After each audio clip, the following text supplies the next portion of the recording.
ಶಿಕ್ಷಕಿಯ ನಿರ್ಲಕ್ಷ್ಯದಿಂದ ವಿದ್ಯಾರ್ಥಿ ಕಣ್ಣು ಕಳೆದುಕೊಂಡ ದುರ್ಘಟನೆ ಚಿಂತಾಮಣಿ ತಾಲೂಕಿನ ಮುರಗಮಲ್ಲ ಹೋಬಳಿಯ ಯಗವಕೋಟೆ ಗ್ರಾಮದ ಸರ್ಕಾರಿ ಮಾದರಿ ಹಿರಿಯ ಪ್ರಾಥಮಿಕ ಶಾಲೆಯಲ್ಲಿ ನಡೆದಿದೆ. ವಿದ್ಯಾರ್ಥಿಯಾಗಿದ್ದ 8 ವರ್ಷದ ಯಶವಂತ್ ತನ್ನ ದಿನನಿತ್ಯದಂತೆ ಶಾಲೆಗೆ ಹೋಗಿದ್ದ.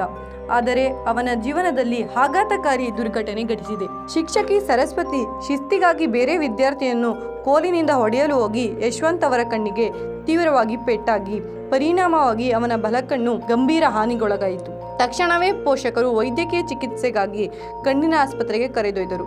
ತಜ್ಞ ವೈದ್ಯರು ಬಾಲಕನ ಕಣ್ಣು ನಷ್ಟವಾಗಿರುವುದಾಗಿ ದೃಢಪಡಿಸಿದರು.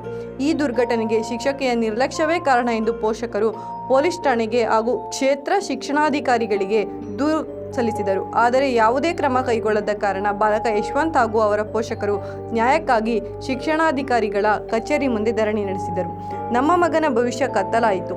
ಶಿಕ್ಷಕಿಯ ವಿರುದ್ಧ ಕಠಿಣ ಕ್ರಮ ಜರುಗಿಸುವವರೆಗೂ ನಾವು ಹೋರಾಟವನ್ನು ಮುಂದುವರಿಸುತ್ತೇವೆ ಎಂದು ಪೋಷಕರು ಮನವಿ ಮಾಡಿದ್ದಾರೆ.